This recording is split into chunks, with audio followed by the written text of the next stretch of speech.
Hey everybody, is reading greens difficult for you? Or do you just find sometimes that you second guess yourself? So you have a putt, you maybe walk to the other side of the putt, and then you find a completely different read and you even feel more confused? Well, in this video, I just want to show you an easy way that you can incorporate in your round to go about reading greens that's going to hopefully make you feel more confident and make more putts.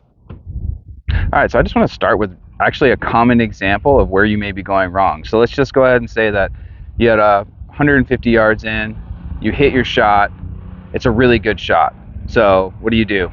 You go and you get in the cart, you're excited, you're probably thinking about the shot, you're talking to your buddy about the shot. So now you get out of the cart, you walk up to your ball, you throw a mark down, and then you just start looking at your putt. Does that scenario sound a little bit familiar? So the biggest thing, in my opinion, that's wrong with that scenario is just that there's a general lack of awareness, like a missed opportunity. So what I want you to try instead is you hit the good shot, go get in the cart, celebrate it for a little bit. But when you're 40 yards out from the green, I want you to shift and focus and look at the green and the land that it sits on from that distance away. And what I want you to look for is general observations. Does the green slope front to back to front, left to right? Like, take as much of that information in at that larger scale that you possibly can, because you're going to learn an awful lot. And then when you get to the green and you get out of the cart, really simple thing. I want you to get out of the cart, get to the edge of the green here, and take just a few seconds and stop. And again, look at the green and match it up to what you learned about the green from your drive from 40 yards out. You should actually have learned an awful lot if you're just taking the time to pay attention to it. That is going to help you really understand that green and probably the putt you have coming up in a much different light. Okay, so hopefully what we've understood at this point is that awareness is key, and you're missing a lot of information if you don't start from taking the big picture in first before you get to your actual putt. So the next piece that I want to talk about that's really, really helpful is having a second frame of reference. And people do this all the time. You'll see people, that's why they'll go to the back side of the hole and they'll look at the putt from behind the hole. And that's helpful, but one of the things I think you should try that I find extremely helpful is when I get to a putt, if I'm trying, this is kind of a flattish putt, so it's a little bit confusing. Does it go left or right? Go onto the green and try to find a straight putt uphill to the flag. And that's actually easier than it sounds.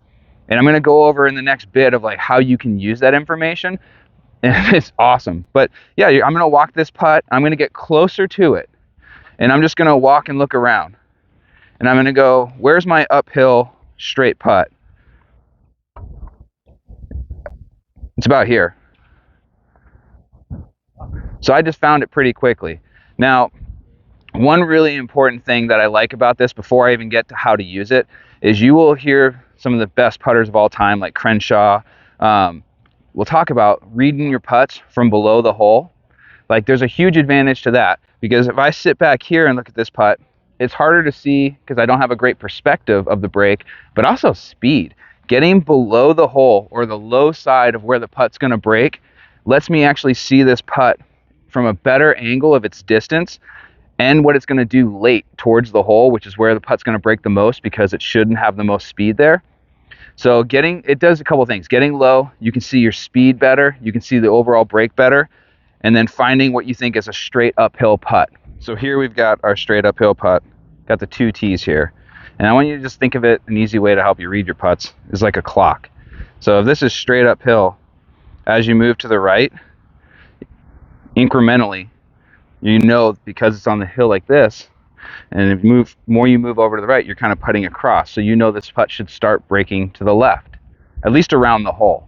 You know, obviously on a very long putt, there can be a lot of things going on, but that's why you like to get down by the hole and at least clearly know what it's going to be doing at the end of the putt.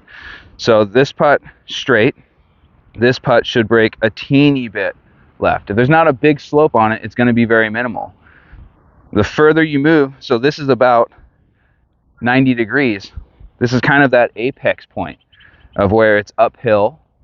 So this is about almost flat because I've now moved from the uphill piece, and this putt's going to actually move probably the most from right to left. And you just work your way around the clock. So here, this putt's now downhill. And this putt is still going to move a little bit to the left until you hit the perpendicular point right across here.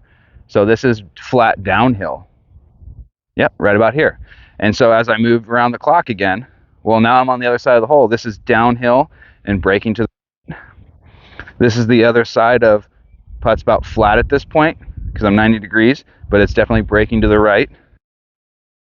I move around the clock, but that's how you can get a really easy idea of what you're going to see a putt do at the very end, is by finding that straight uphill putt and just being able to move around and kind of know, is it going left or it's right.